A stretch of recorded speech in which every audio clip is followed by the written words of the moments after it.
ಮೊದಲೆಲ್ಲ ಕೆಮ್ಮು ನೆಗಡಿ ಬಂದರೆ ಜನ ಅಷ್ಟು ತಲೆ ಕೆಡಿಸ್ಕೋತಿರ್ಲಿಲ್ಲ. ಈಗ ಕೊರೋನಾ ಬಂದಮೇಲಂತೂ ಸ್ವಲ್ಪ ಕೆಮ್ಮು ಬಂದರೂ ನೆಗಡಿ ಆದ್ರೂ ಡಾಕ್ಟರ್ ಹತ್ರ ಹೋಗ್ತಾರೆ. ಸೊ ಯಾವೆಲ್ಲ ಸಂದರ್ಭಗಳಲ್ಲಿ ನಮಗೆ ಕೆಮ್ಮು ನೆಗಡಿ ಆದಾಗ ವೈದ್ಯರ ಭೇಟಿ ಅಗತ್ಯವಿದೆ, ಹಾಗೆಯೇ ನಾವು ಅದನ್ನು ತಿಳ್ಕೊಳ್ಳೋದು ಹೇಗೆ, ಯಾವ ಸಂದರ್ಭದಲ್ಲಿ ಬೇಕು? First of all common cold is most common ಅಂತ ನಮ್ಮೆಲ್ಲ ವೈದ್ಯಕೀಯ ಭಾಷೆಯಲ್ಲಿ ಹೇಳ್ತೀವಿ. ಆಮೇಲೆ ಅಕ್ಷಿ ಒಂದ್ಸಲಿ ಸೀನ್ ಬಂತು ಅಂದರೆ ತುಂಬ ಕೋವಿಡ್ ಟೈಮಲ್ಲಿ ತುಂಬ ಭಯಪಟ್ಬಿಟ್ವಿ. 19, 20, 21, 22ವರೆಗೂ 2022ವರೆಗೂ ಯಾರಾದರೂ ಅಕ್ಷಿ ಅಂದರೆ ಆಟೋಮೆಟಿಕಲಿ 6 ಫೀಟಲ್ಲಿ 60 ಫೀಟ್ ದೂರ ಹೋಗ್ಬಿಡ್ತಕ್ಕಂಥ ಪರಿಸ್ಥಿತಿ ಇತ್ತು. ನಿಮಗೆ Indian immunities one of the best immunities in the world ಅನ್ನೋಕ್ಕೆ ನಿದರ್ಶನ. ಪ್ರತಿ ಸಾವುಗೂ ನನ್ನ ಶೋಕ ಇದೆ, ದುಃಖ ಇದೆ, ದುಮ್ಮಾನ ಇದೆ, ತುಂಬ ಮಾನಸಿಕವಾಗಿ ಬೇಜಾರಿದೆ. ನಾನು ತಿಳಿದವರು ಅನೇಕರು ನಾನು ಸತ್ತಿರೋದನ್ನು ನೋಡಿದ್ದೀನಿ ಒಬ್ಬ ವೈದ್ಯನಾಗಿ. ಪೇಷಂಟ್ಸ್ನ ಕೋವಿಡ್ಗಿಂತ ಜಾಸ್ತಿ ಆ ಕೋವಿಡ್ನ ಭಯದಿಂದ ಸತ್ತಿದ್ದೇ ಜಾಸ್ತಿ. ಕೋವಿಡ್ಡು ಮಾನಸಿಕವಾಗಿ ತುಂಬ ತೊಂದರೆ ಕೊಡ್ತು, ಶಾರೀರಿಕವಾಗಲ್ಲ.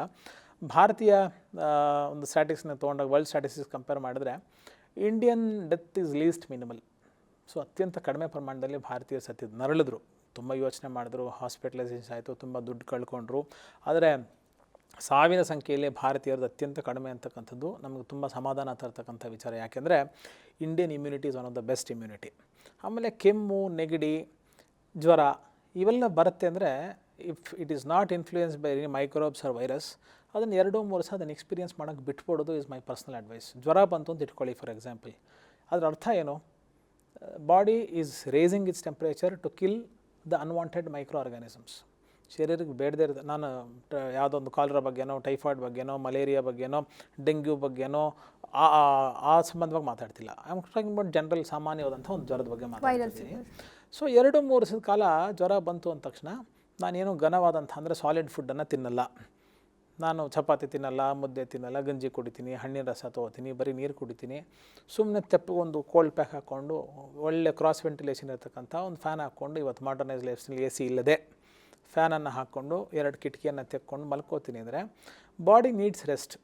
ಯಾಕೆ ಟೆಂಪ್ರೇಚರ್ ಜಾಸ್ತಿ ಆಗುತ್ತೆ ಅಂದರೆ ಬೇಡದೇ ಇರತಕ್ಕಂಥ ಸೂಕ್ಷ್ಮಾಣು, ಅನ್ವಾಂಟೆಡ್ ಸೂಕ್ಷ್ಮಾಣುಗಳನ್ನ ಕೊಲ್ತಕ್ಕಂಥ ಒಂದು ಪದ್ಧತಿ, ಪ್ರಕ್ರಿಯೆ ಶರೀರವೇ ರೆಡಿ ಮಾಡ್ಕೊಳ್ಳೋದ್ರಿಂದ ಜ್ವರಕ್ಕೆ, ಕಾಮನ್ ಫೀವರ್ಗೆ ಯಾವುದೇ ಟ್ರೀಟ್ಮೆಂಟು ಬೇಡ.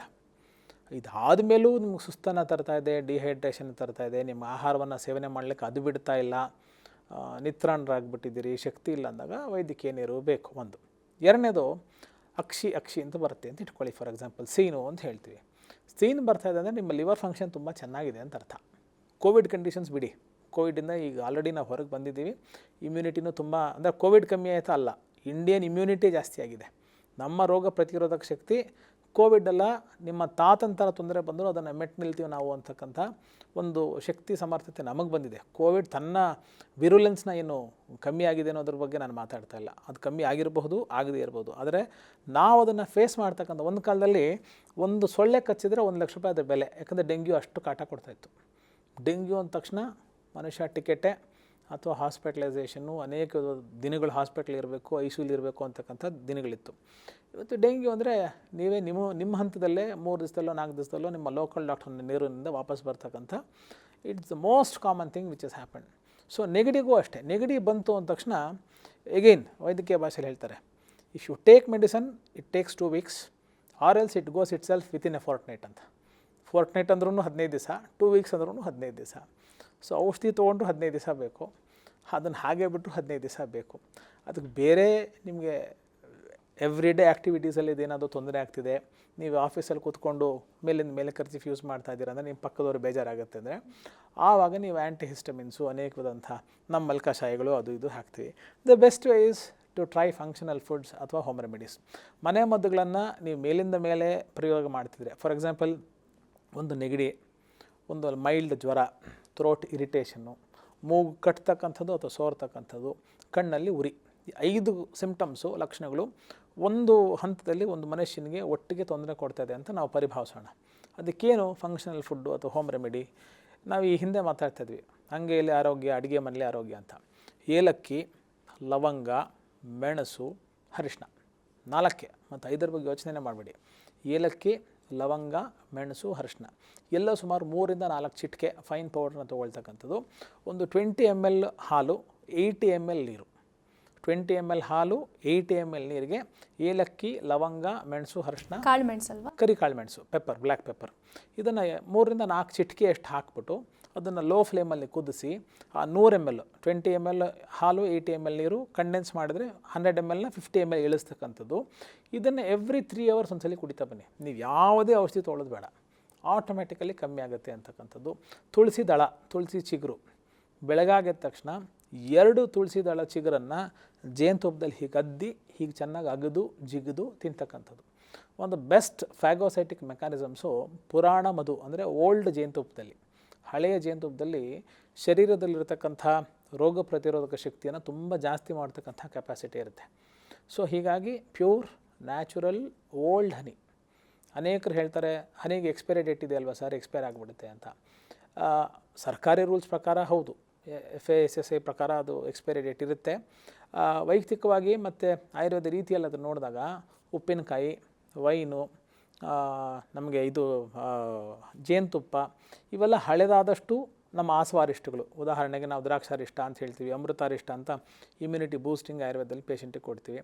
ಇದರಲ್ಲಿ ಸೆಲ್ಫ್ ಜನರೇಟೆಡ್ ಆಲ್ಕೋಹಾಲ್ ಇರುತ್ತೆ. ಬೆಲ್ಲದ ಪಾಕದಿಂದ ನಾವು ಅನೇಕ ಔಷಧಿಗಳನ್ನು ನಾವು ಮಾಡಿರೋದ್ರಿಂದ ನೀವು ಎಷ್ಟು ತನ್ನ ಪುರಾಣತ್ವವನ್ನು ಹೊಂದುತ್ತೆ ಅಂದರೆ 2 ವರ್ಷ, 3 ವರ್ಷ, 4 ವರ್ಷ, 5 ವರ್ಷ ಇಷ್ಟು ಪುರಾಣ ಘೃತ ತುಪ್ಪ ಕೂಡ ನೀವು ಪರಿಶುದ್ಧವಾದಂತಹ ತುಪ್ಪವನ್ನು ಮನೆಯಲ್ಲೇ ನೀವು ಮಾಡಿದರೆ ಎಷ್ಟು ವರ್ಷಗಳು ಬೇಕಾದ್ರೆ ಇಟ್ಟು ನೋಡಿ, ಅದು ಯಾವ ರೆಫ್ರಿಜರೇಟ್ರು ಇಡಬೇಕಾಗಿಲ್ಲ. ಉಪ್ಪಿನಕಾಯಿ, ಇವು ಸಿಂಪಲ್ ಪಿಕಲ್ನ ನೀವು ಯಾವುದೇ ಕೆಮಿಕಲ್ ಹಾಕದೆ ಮಾಡಿದರೆ ಉಪ್ಪು ಮತ್ತು ತತ್ಸಂಬಂಧಿತವಾದಂಥ ಕಾಯಿ, ನಿಂಬೆಕಾಯಿ ಆಗಿರ್ಬೋದು, ಹೇರಳಿಕಾಯಿ ಆಗಿರ್ಬೋದು, ಮಾವಿನಕಾಯಿ ಆಗಿರ್ಬೋದು, ಬೇರೆ ಯಾವುದೇ ಪದಾರ್ಥಗಳನ್ನು ಬಳಸಿ ನೀವು ಉಪ್ಪಿನಕಾಯಿ ಮಾಡಿರ್ಬೋದು, ವರ್ಷಗಳಗಟ್ಟಲೆ ನೀವು ಆ ಪಿಕಲ್ಸ್ನ ರೂಮ್ ಟೆಂಪ್ರೇಚರ್ಲಿ ಇಟ್ಕೊಳ್ಳಿಕ್ಕೆ ಸಾಧ್ಯ ಇದೆ ಅಂತಕ್ಕಂಥದ್ದು. ಹಾಗೆ ಹನಿ ಕೂಡ ಇವತ್ತು because of the international guidelines, standards ಅದಕ್ಕೊಂದು ಎಕ್ಸ್ಪೈರಿ ಡೇಟ್ ಅಂತ ಕೊಟ್ಟಿದ್ವಿ. ಇಲ್ಲಾಂದರೆ ಹಳೆಯ ಜೇನುತುಪ್ಪ ಡೆಫಿನೆಟ್ಲಿ ನಮ್ಮ ಇಮ್ಯುನಿಟಿ ನಚ ಸರ್ವಾಣಿ ಶರೀರಾಣಿ ವ್ಯಾಧಿಕ್ಷಮತ್ವಂ ಸಮರ್ಥಾನಿ ಭವಂತಿ ಅಂತ ಒಂದು ಮಾತು ಹೇಳ್ತೀವಿ ಸಂಸ್ಕೃತದಲ್ಲಿ. ಅಂದರೆ ಎಲ್ಲ ಶರೀರಗಳು ಒಂದೇ ರೀತಿಯಾದಂಥ ರೋಗ ಪ್ರತಿರೋಧಕ ಶಕ್ತಿಯನ್ನು ಹೊಂದಿರೋಲ್ಲ. ಒಂದು ಸ್ಮಾಲ್ ಎಕ್ಸಾಂಪಲ್ ಕೊಡ್ತೀನಿ. 2 ಮಕ್ಕಳನ್ನ ನಾವು ಹೋಲಿಕೆ ಮಾಡೋಣ. ಒಂದು ಮಗು ತುಂಬ ಡಿಗ್ನಿಫೈಡ್, ಎಲೀಟ್, ರಿಚ್ ಫ್ಯಾಮಿಲಿಯ ಮಗು ಅಂತ ಒಂದಿಟ್ಕೊಳ್ಳೋಣ.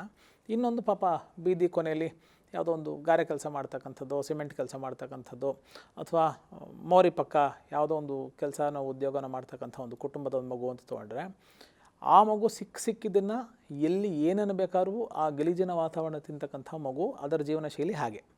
ಇದು ತುಂಬ ಸೊಫೆಸ್ಟಿಕೇಟೆಡ್ಡು. ಸೋಪ್ ಹಾಕಿ ಡೆಟಾಲ್ ಹಾಕಿ ಕೈ ತೊಳ್ಕೊಂಡು ಮಗುನ ಮುಟ್ತೀವಿ. ಬೆಳ್ಳಿ ತಟ್ಟೆ, ಅದಕ್ಕೊಂದು ಡಿಶ್ ವಾಶಲ್ಲಿ ಅದೆಲ್ಲ ಕ್ಲೀನ್ ಮಾಡಿ ಸ್ಟೀಮ್ ಮಾಡಿ ಆಹಾರ ಕೊಡ್ತೀವಿ. ಜ್ವರ ಫಸ್ಟ್ ಆಫ್ ಆಲ್ ಆ ಮಗುಗೆ ಬರೋದೇ ಇಲ್ಲ. ಬೀದಿಲಿರ್ತಕ್ಕಂಥ ಮಗುಗೆ ಬಂದರೆ 2 ದಿವಸ ಆಟೋಮೆಟಿಕ್ ಅದಾಗದೇ ಸಿರುಗುತ್ತೆ, ಯಾವ ಡಾಕ್ಟರ್ ಅದನ್ನು ತೋರಿಸಲ್ಲ.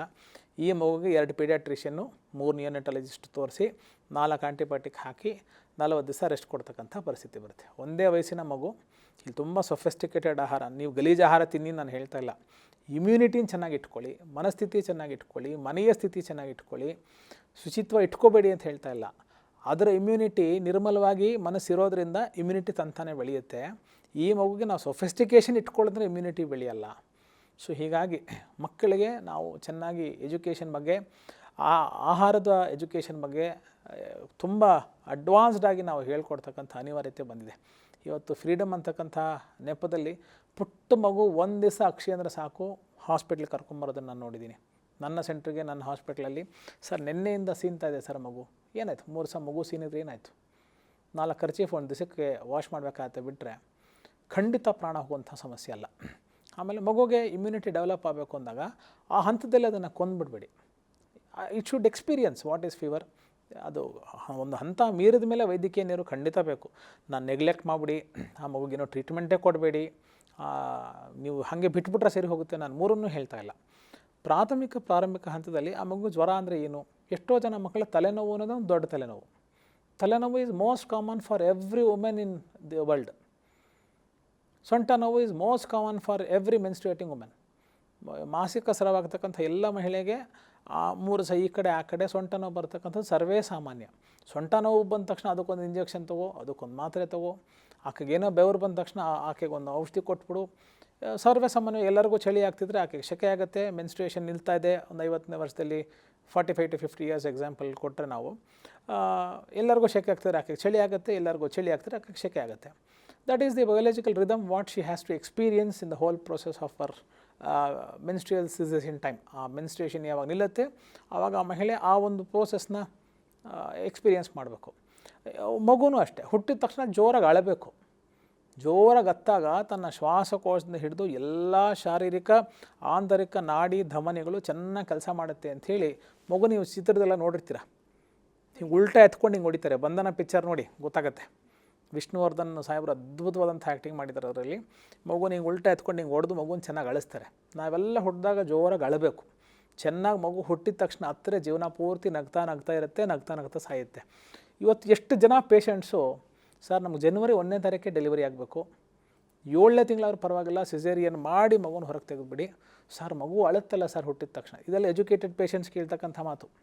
ಇವೆಲ್ಲ ಈಗ ವಿದ್ಯಾವಂತರಲ್ಲದೆ ಇರತಕ್ಕಂಥವ್ರಲ್ಲ, ವಿದ್ಯೆ ಜಾಸ್ತಿ ಆದವ್ರು ಕೇಳ್ತಕ್ಕಂಥದ್ದು ಮಗು ಅಳುತ್ತಲ್ಲ ಸರ್ ಅಂತ.